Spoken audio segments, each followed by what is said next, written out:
Bonjour les enfants. C'est papa. C'est papa. Who I am. I don't really know. Moi, je voudrais vous le dire. Si le président de la République commet l'erreur de repousser cette élection, pour moi, ce que je vais appeler une erreur politique, Paul Biya est très fin, nous allons nous retrouver dans une situation pire qu'en 1992. Et il faut que les uns et les autres comprennent que, avec ou sans le MLC, Kamto sera candidat. Il faut que vous compreniez toujours quel est l'enjeu derrière. Tout ce qui se passe aujourd'hui, c'est qu'ils font tout et tout pour que Kamto ne soit pas candidat à l'élection présidentielle. Pourquoi le président Maurice Kamto est subitement si motivé qu'un calendrier soit respecté? Selon vous, c'est quoi la réponse? Mais la réponse est qu'il ne connaît rien en politique. Nous sommes en politique, Duval. C'est-à-dire, je suis au pouvoir. Je tire tous les leviers pour me maintenir. Les leviers constitutionnels. donc en politique, il n'y a pas d'éthique. Non, ce n'est pas, non, c'est pas l'éthique. Là. Alors vous vous rendez compte les enfants, je vais pas perdre mon temps. Hein. Vous comprenez exactement ce qui se joue en ce moment. Il se joue la moralité, il se joue même la qualité, mais c'est l'avenir du Cameroun qui est en train de se jouer en ce moment. Regardez cette photo les enfants. C'est-à-dire qu'au-delà de nos ressentis personnels, en tant que continental, ne vous sentez-vous pas fier? Là vous avez Francis Ngannou, ça va même pas faire 10 ans qu'il est célèbre, il a déjà atteint le sommet du monde. Et là, vous avez le meilleur gardien du monde. Ils viennent tous du Cameroun. Si les gens ils vous parlent de votre pays comme étant un pays qui a l'image de Pomba, il faut leur dire non. Si les gens ils vous parlent de votre pays, que votre pays, c'est Adolphe Moudiki, un petit vieux croulant qui marche pendant 10 heures de temps. Si les gens essaient de vous faire croire que le continent est à l'image de Niat, dites-lui que non. Non, le continent est à l'image de Francis Ngannou. Fort, puissant, déterminé. Ce message est une urgence à partager de toutes vos forces. Ce message nous vient de la famille du Sénégal. Ce message, c'est pour que vous soyez la bouche des frères et sœurs qui sont piégés en ce moment au Sénégal. Mes amis combattants du Sénégal m'ont fait parvenir un message clair. Ils ont besoin que nous soyons leur bouche, jeunesse africaine. En ce moment, il n'y a plus d'internet au Sénégal. En ce moment précis, Macky fait du sale au Sénégal.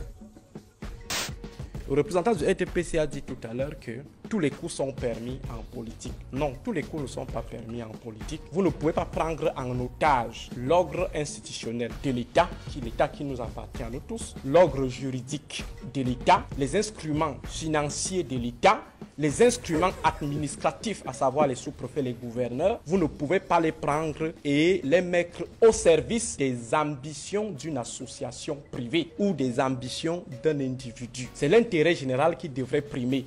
Toute une machine politique tremble devant un salon. Ça veut dire que ce n'est pas une machine politique. C'est une machine à voler les élections, une machine à brimer le peuple, une machine à éventrer les caisses de l'État. Mais ce n'est pas une machine politique.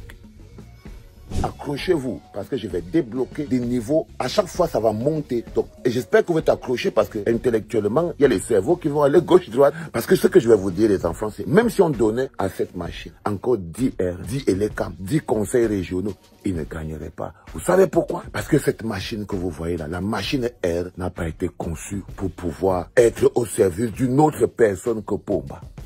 Aucune chance. Parce que là-bas, il n'y a pas le parti, c'est le cartel. Ok.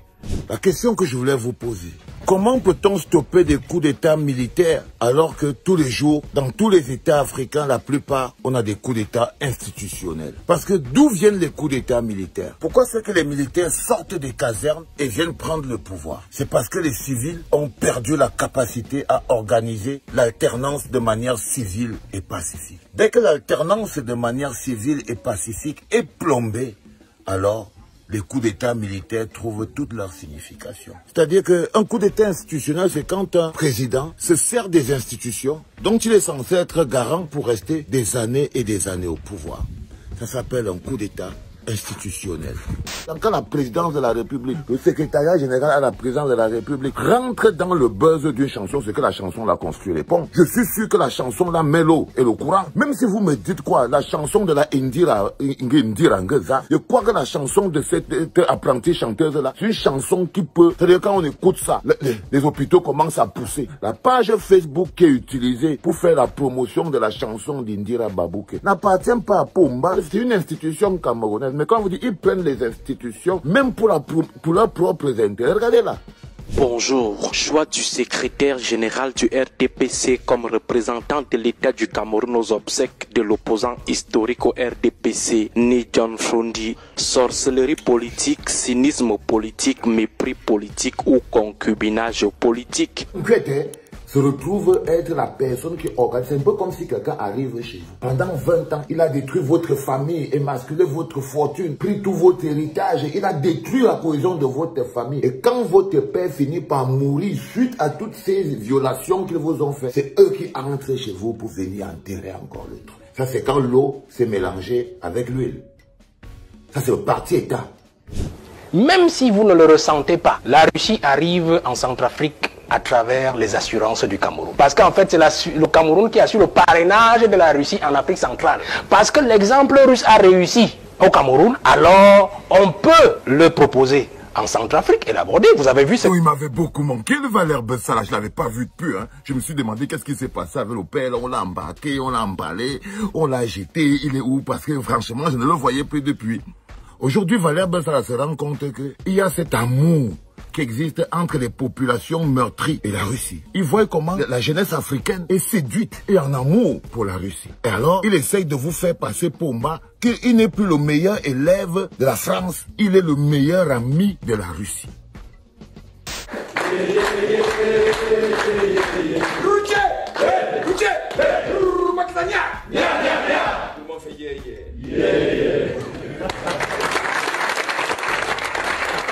Viens ici, Dadis Camara. Vous voyez les enfants, ce qui se passe? C'est que là, Yannick Noah est en train de déposer son CV à la FECAFOOT dans le dos de Samuel Eto'o. On a déjà mis Yannick Noah en campagne pour venir prendre ta place, frérot. Mais est-ce que tu crois qu'ils vont te laisser à l'air libre, Samuel Eto'o? Regarde comment Yannick Noah est mis en scène. Pour mettre, là, il est dans un vestiaire. Il a le vestiaire du 15 du rugby de France. Il nous montre à nos Camerounais que quel que soit l'endroit où il se trouve, il est toujours Camerounais. Même quand il parle aux autres, il parle avec le Hemler Camerounais. Il essaie de démontrer aux gens là que si le 15 de France de rugby atteint ce niveau de performance, c'est parce que lui, au niveau des vestiaires, les amène le Hemler authentique du Cameroun. Il est en promotion. Si tu traverses, Samuel Eto'o, si tu traverses, cette vidéo est en contrario à ta vidéo, la main dans les poches. Personne n'a sa place dans cette équipe. Ici, là, je veux jouer même avec les enfants. Vous ne valez rien. Ça va faire ceci. Vous allez sortir. Là, en fait, les gens de la campagne de Yannick Noah sont en train de démontrer que de manière managériale, pour gérer un groupe, Eto'o n'a pas le niveau de Yannick Noah. Est-ce que tu comprends ce que je suis en train de te dire, mon petit? Si vous allumez la télévision, on voit tourner en boucle une image des drapeaux français qui sont brûlés en Afrique. Du coup, ça amène beaucoup de réactions, énormément de réactions. Vous n'avez pas compris quelque chose? C'est que les pays africains, ils en ont marre de nos dirigeants, mais pas de nous.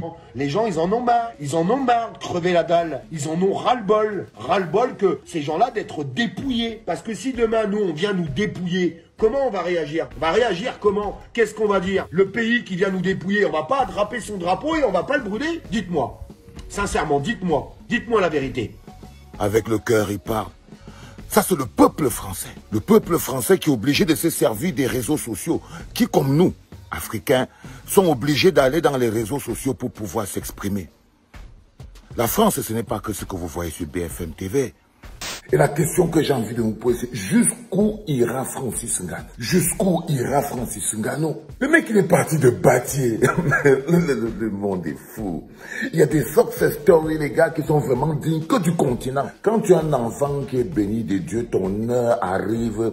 Reste seulement patient et travaille. Parce que si Francis Ngannou avait attendu son heure au bar, ou bien s'il avait entendu son heure dans les toilettes quelque part, je ne crois pas que son heure serait arrivée. Donc il faut être patient à travailler. Donc il est parti de bâtir, les gars. Il creuse au sable. Il nage. Eh, Seigneur. Stanley, yo, Stanley. C'est papa. Ça va bien, fils? Tu as vu, frère, tu as passé beaucoup d'années à te chercher. Tu t'es trouvé, frérot. Tu t'es trouvé, frérot. Tu t'es trouvé, frérot. J'ai adoré cette chanson Takeover. T'es plus un artiste qu'on valide, Stanley. T'es un artiste qu'on présente comme étant le chemin à suivre pour la jeune génération. Ceux qui ne comprennent pas, qui ne connaissent pas comment fonctionnent les nouveaux codes. Ceux qui ne connaissent pas encore comment on fait pour arriver. Comment fonctionne le business. Suivez Stanley Eno, les enfants. Suivez Stanley Eno. N'ayez pas peur de copier ce qui est bien. Il est devenu l'industrie. Bienvenue à l'approche ici, Gambetta. Là, en ce moment, tu marches comme un enfant qui a mangé la cola de son père. Le système avait besoin de quelqu'un qui est suffisamment compromis pour garder encore un peu la machine pour perfuser parce qu'eux-mêmes ne savent pas comment ils vont s'en sortir. Alors ils ont décidé de se servir de l'homme qu'on appelle Piccolo, Gambetta, tête de spermato. Bruno Bidjan, le patron de Vision 4, le gars qui est devenu journaliste, patron des journalistes, avant même d'avoir obtenu le premier diplôme de journaliste, fait diffuser dans ses réseaux sociaux officiels et dans sa chaîne Vision 4 et partout où sa merde peut passer, une liste fictive attaquant toute une tribu, parce que c'est comme ça, les gens sur la liste n'existent pas. Mais il a choisi des noms à connotation bamileke pour faire comprendre à l'opinion publique que ces gens-là sont allés pour aller manifester devant Pomba et le FSB les a arrêtés. Ils ont été déchus de leur nationalité camerounaise et ils ont été renvoyés au Cameroun. On est assis ici au Cameroun depuis, on attend. Voilà le nouveau diffuseur de haine qui est arrivé au Cameroun. Voilà la personne qui a remplacé. Regarde comme il est. Regarde comme il est. Heureusement, t'es rien, frérot. Casse-toi d'ici, à ton jeune âge. Seigneur. C'était papa.